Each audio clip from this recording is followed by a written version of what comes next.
long time ago, in a far, far away land, there was a boy named Akintoye. He lived in a small village with his parents and his evil uncle. Akintoye's father was a brave warrior who always fought for his village. One day, Akintoye's father took ill and became so weak that he could not fight anymore. This saddened Akintoye and his mother, as they depended on his father to protect them from the enemies of the village, especially his evil uncle. Akintoye's uncle seized this opportunity to sell Akintoye to a famous wizard, who was also the village oracle.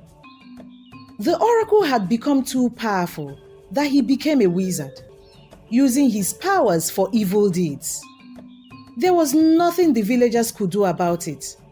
No one could oppose him, not even their king, because he was known for his powerful magical abilities and had been rumored to possess mystical items that could destroy the entire village.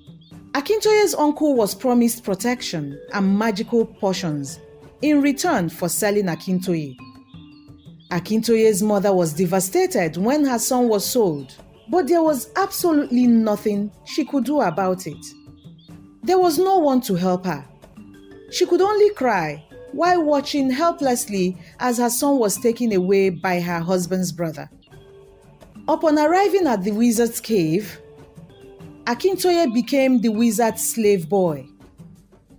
He was not allowed to go out of the cave.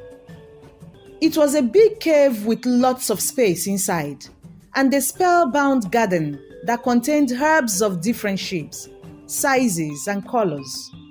These herbs provided the wizard with the ingredients he needed to make his magical potions and the spells that he used for all his evil deeds. Akintoye tried to run out a few times, but realized that the wizard had already put an invisible barrier to stop anyone from coming in or going out without permission. He realized how useless it was to try to escape, and then he decided to resign to fate. He served the wizard diligently. He tolerated all the maltreatment and responded to everything he did to him with kindness. Time passed, and Akintoye became interested in the wizard's craft. He never really wanted to be a wizard, but somehow he couldn't resist the urge to learn. Back home, his father suffered so much due to the strange illness that had come upon him. His evil brother would feed him with some strange concoction each day, claiming they are for his healing. But the more he took them, the more his health became worse. With time, Akintoye realized that he could control the air. He could speak with animals and send birds on errands. First, he did it for fun, sending birds to get him fruits and nuts. Then he remembered his father was still ill. His mom, yummy. How was she coping? He thought to himself. Oh, his beloved parents.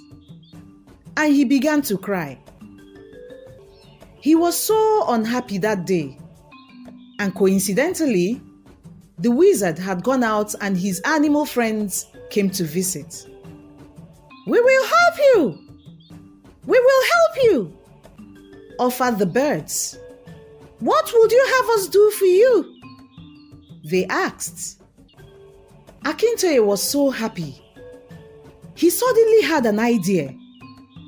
"Oh, finally I can help my parents," he said with a sigh of relief. He had seen his evil uncle come to the wizard's cave a few times to collect some potions for his father. He knew he needed to do something about it. With his knowledge of herbs, he made a little neutralizing potion and sent the birds to deliver it to his mother. His mother quickly understood the message.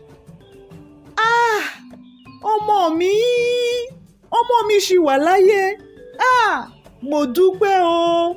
Ọlọ́run o, mo dúpẹ́ o. Ọmọ mi ṣì wà láyé. Akintoye mi. she said with a heavy sigh, holding the portion close to her chest. And each time her husband's brother fed him with a strange portion, Akintoye's mom would secretly give him the portion delivered by the bird. By this time, Akintoye was determined to learn everything about the wizard's craft. He put in so much effort and watched keenly from afar each time the wizard was at work. One day, after finishing his daily chores, Akintoye stumbled upon a secret room. The wizard was away at this time. The room was filled with magical items with immense power. The wizard returned just on time and was surprised to see the secret room open. The room had been closed on him since he became evil. It contained the most powerful of items, and he had tried several years to open this room without success. Ó ti ṣí! Ó ti ṣí o! Ó ti ṣí! Ayé mi o! Ayé mi o! Òun ni o! Ayé mi o! Ayé mi o! The wizard became agitated. Akintoye had been predicted to be his doom. He had been pre-warned that whoever would open the door would bring his reign of terror to an end. So it was him, he thought. He immediately went against Akintoye in a fierce attack. By this time, Akintoye had become too powerful as the powers in the magical items had gone into him. It was a fierce magical battle that lasted for days, but eventually, Akintoye was able to subdue the wizard. With the wizard defeated, Akintoye regained his freedom. He also captured his evil uncle, who was the wizard's ally, and took him to the palace. The king ordered the palace guards to lock them up in a cage. And so, Akintoye was made the new oracle of the village. And with his newfound powers, he healed his father. And during his reign as the village oracle, there was fairness and transparency in the land. His village prospered, and the people lived in peace. The end.